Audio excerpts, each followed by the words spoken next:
नमस्कार। जैसे कि आपको मालूम है कि 2 अक्टूबर से लेकर 12 अक्टूबर तक के शासन ने निर्णय लिया है कि घर घर जाके सर्वे करना है। स्वास्थ्य विभाग के कर्मचारी आपके घर आएंगे और आप सबको सही जानकारी देनी है। आपको सर्दी है कि नहीं है, बुखार है कि नहीं है, कि और किसी दूसरी प्रकार की कोई परेशानी तो नहीं है, इसकी जानकारी आपको सही बताना है। आप छुपाएंगे नहीं। इससे हमको जांच करने में, सर्वे करने में परेशानी होगी। और मैं आपसे निवेदन करना चाहता हूं कि यदि किसी को बीपी है, शुगर है या कैंसर है, दूसरे प्रकार के और गंभीर बीमारी है, इसको भी आप बताएं, क्योंकि ऐसे गंभीर बीमारी के व्यक्तियों को संक्रमण की संभावनाएं अधिक होती है। इसलिए आपसे आग्रह है कि कोई भी जानकारी आप न छुपाएं। सर्वे टीम को आप बताएं। प्रदेश को कोरोना से लड़ने में इससे सहायता मिलेगी।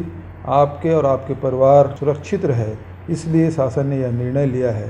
तो आपसे आग्रह कि सर्वे टीम का पूरा सहयोग करें और सही जानकारी दें। धन्यवाद।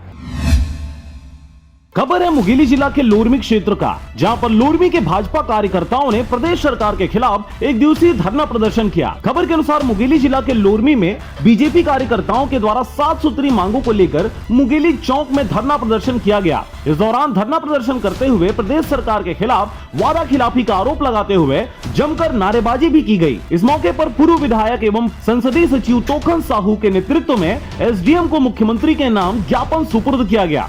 ये धान खरीदी और पंजीयन के संबंध में आज ज्ञापन प्रस्तुत किया गया है। तो इसको देख रहे हैं और कलेक्टर साहब से इसकी चर्चा करके आवश्यक जनता पार्टी का प्रदेश नेतृत्व के आह्वान पर एक दिवसीय धरना प्रदर्शन का आयोजन कार्यक्रम था।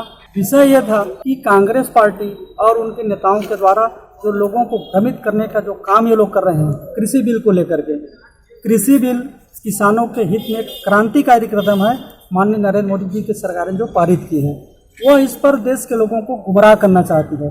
और ये कांग्रेस का ट्रेंड रहा है कि किसी भी बिल पर वो लोगों को भड़काए, दंगा फसाद कराए। वहीं ज्ञापन में मुख्य रूप से प्रति एकड़ न्यूनतम 20 क्विंटल धान खरीदने, किसानों के हित को देखते हुए 1 नवंबर से धान की खरीदी शुरू करने, धान की कीमत की कुल राशि का मुफ्त में देने समेत 2 वर्ष के बकाया बोनस का भुगतान शीघ्र करने की मांग की गई। इस बीच पूर्व विधायक तोखन साहू ने कहा कि प्रदेश में कांग्रेस पार्टी के नेता और कार्यकर्ता केंद्र सरकार के द्वारा लागू की गई कृषि बिल पर जनता को गुमराह कर रहे हैं, जबकि केंद्र की बीजेपी सरकार के द्वारा लागू कृषि बिल किसानों के हित में है। लोरमी से हरजीत भास्कर की रिपोर्ट, आरजे रमझाझर।